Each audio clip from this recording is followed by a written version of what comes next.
that's that's the picture that I used as my billboard. I'm a hiker. And that's important to me because at one time I weighed 252 pounds. So, since I'm talking about that, let's go to the physical aspect, the physical tab. I started gaining weight around the age of 10 and a half years. By the time I was 13, I was almost 50 pounds overweight. Since then, I have struggled with my demons within. Long story short, I have a condition called body dysmorphic disorder, along with an eating condition.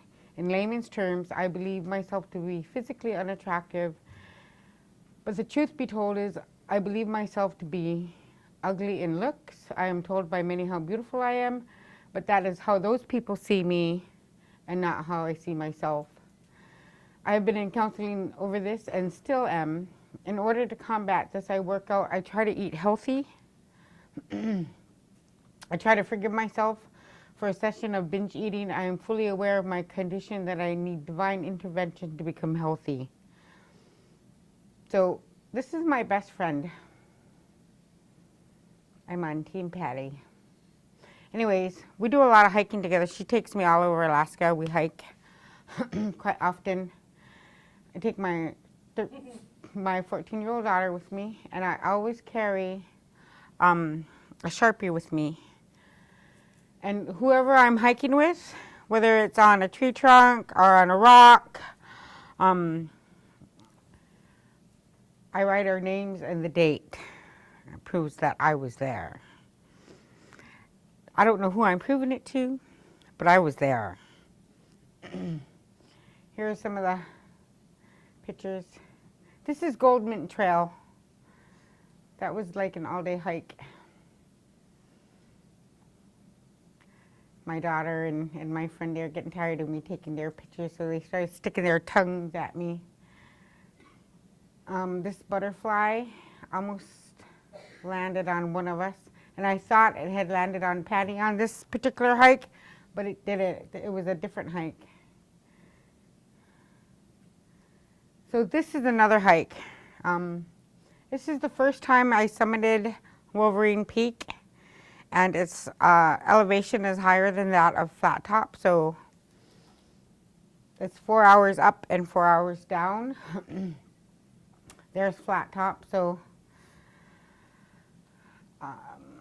this is 4th of July. My other best friend, Claudia, my daughter, Lisa.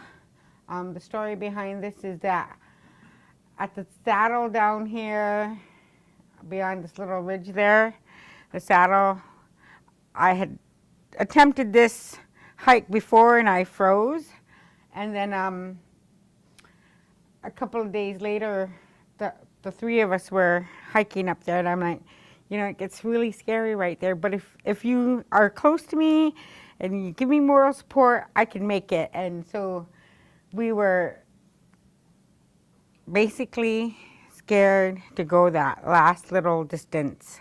And so we had seen a man with a knee brace and hiking poles, a lady with a broken arm, a 2-year-old, and there was one more. What was the other? There were 4 of them.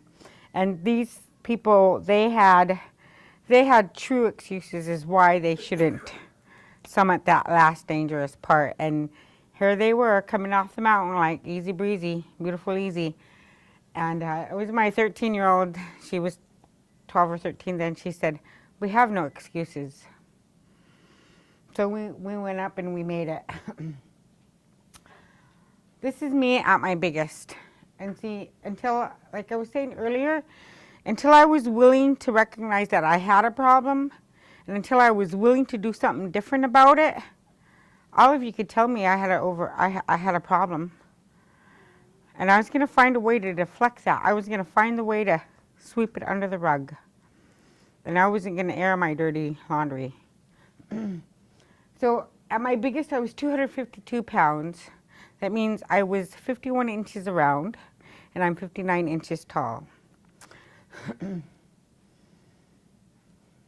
This is me at my smallest. I've since then had a setback. There I'm getting bigger again. But I make no excuses for my emotional eating. I have nobody to blame but myself. This is me. This is who I am. Therefore, I must be the one to bounce back from any setbacks that I have. My friends tell me that. My friends tell me being more forgiving of myself for binge eating that just happened, that I do not have to forgive myself for everything that happened in the past, as that it is way too much to handle, as it got me being obese like I had been. But be on the look for a slimmer, trimmer, fitter, happier me in the future. Okay, so this other tab up here, I'll go back up, is my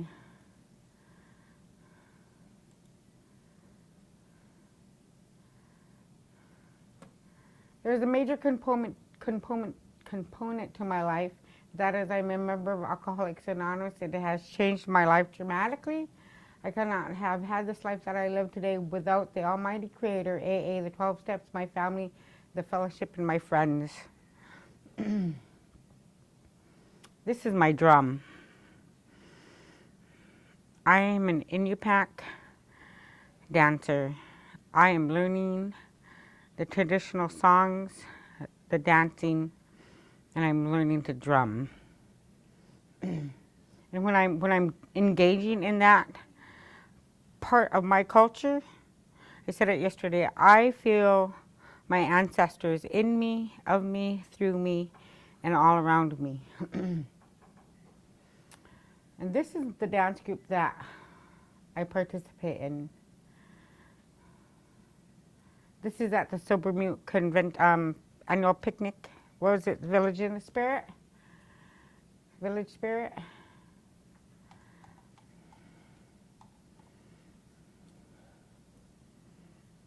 Path. Let me show you where I'm from.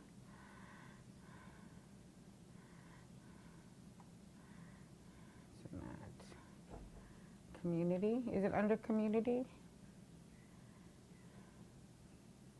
Nope.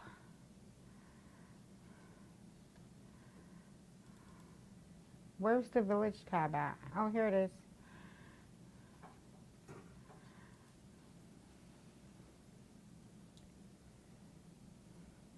I was born and raised in the native village of Kotzebue.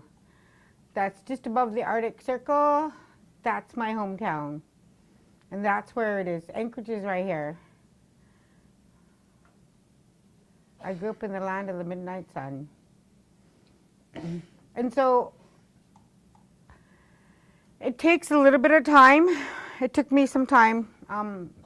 Posting the pictures is a lot easier than actually, because my story is important to me. It's important for me to share it in the context where it's not only just a story, but it's a message of hope. So composing each entry took longer than actually posting the picture. It's like posting a picture on Facebook, basically. But having done this, and Paul was saying, this was not the first time I had come across ePortfolio. When I first started here in the fall of 2014, I was enrolled in a class that I wasn't ready to take, and I knew it. I was way above. I hadn't been in school in 20 years, 18 years. I hadn't done anything really productive with my life, as I was using alcohol and very illicit, illegal drugs. And I knew that if I tried to take this class, I was going to fail, without a doubt. So I come in here, and I asked Sheila to help me find a class to transfer to. So I ended up enrolling in Guidance A150, Creating Success in College. And one of the things that they teach in that class is this very aspect. That this is, why we're here. We're talking about this. So they the instructor showed us how to navigate, how to do this, that, and the other.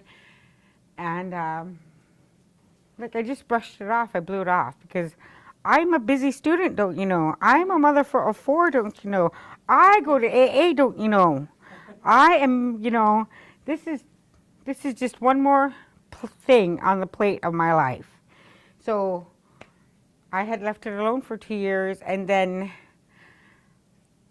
NSS, education, they started the wheels going here and the gears were turning, and then Sheila said, and I started working here. The first time I met Tommy, that was my first day of work, and Sheila said, you know, on your off time, you should be working on your portfolio.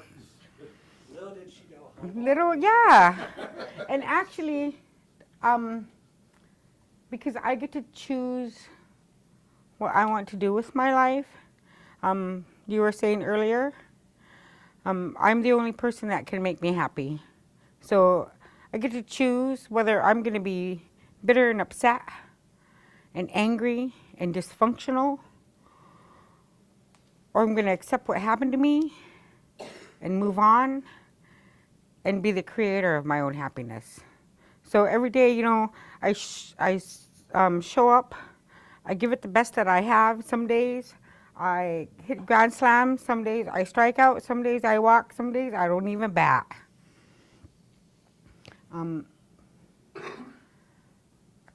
But this is my life's journey, and if I don't tell my story, it will die. And for me, this has been healing, so I can see how it could be beneficial to other students. But without them knowing that we have this tool to use, then like I did, I'm going to put it on the back burner, I'm going to put it on the back shelf. I'm going to let it be. So I have been really honored to be a part of this discussion. Thank you for having me.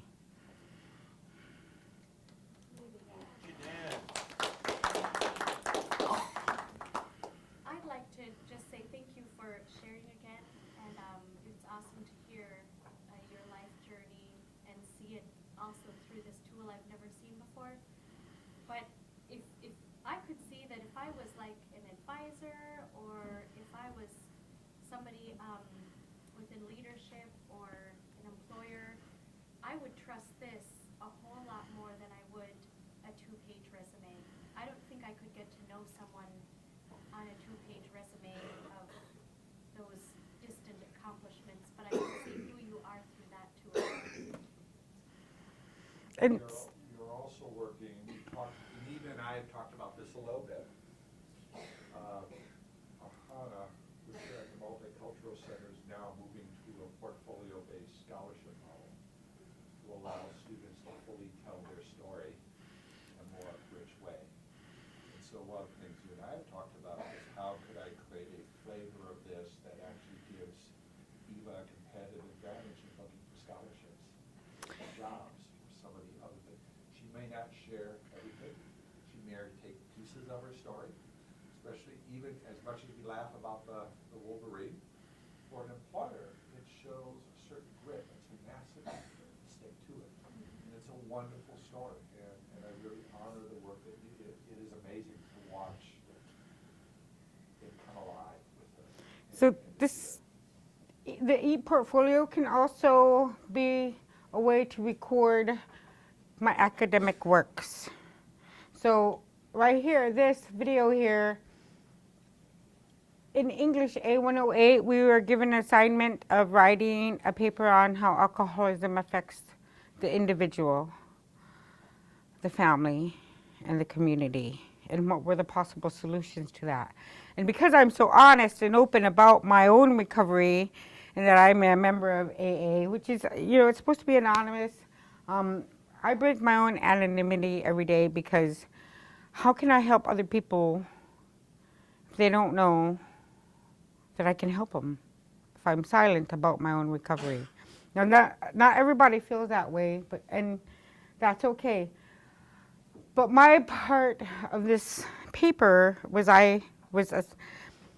my group. There was 5 of us who, what, when, where, and what was the solution to this problem. So we wrote 200 plus words on the paper, and then we had to make the PSA that went with the paper. And so you will hear the dialogue. My friend Christy, she did the voiceover. I also wrote the script that she's reading, and then you'll see the solution at the end. So this is another way of recording academic works.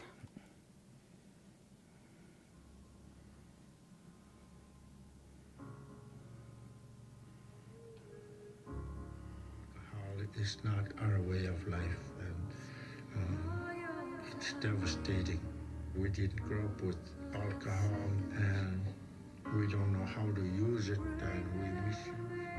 The misuse and abuse of alcohol affect culturally based families and the future generations. Native families were more culturally based, living off the land and dependent on each other before the urbanization of small communities. One of the worst changes brought to us was alcohol. It kills the love, self-esteem of an individual, tears families apart, and weakens communities. There are untold statistics about emotional, physical, and sexual abuse that saddens anyone. My name is Eva. I'm an alcoholic and addict in recovery. I'm also in impact. As of today, December 7th, I have 6 years clean and sober. I lied, stole, and cheated in order to support my drinking and my drug use. I felt alone, unlovable, and eventually I asked for help. But more importantly, I accepted that help that I asked for.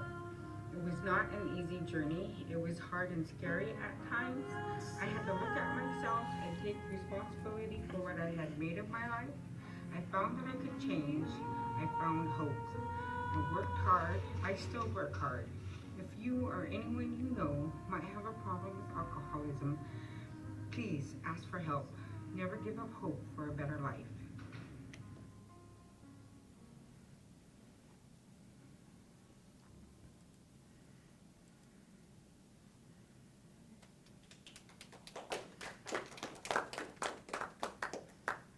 So here, under the knowledge tab, that can go into the knowledge tab as well.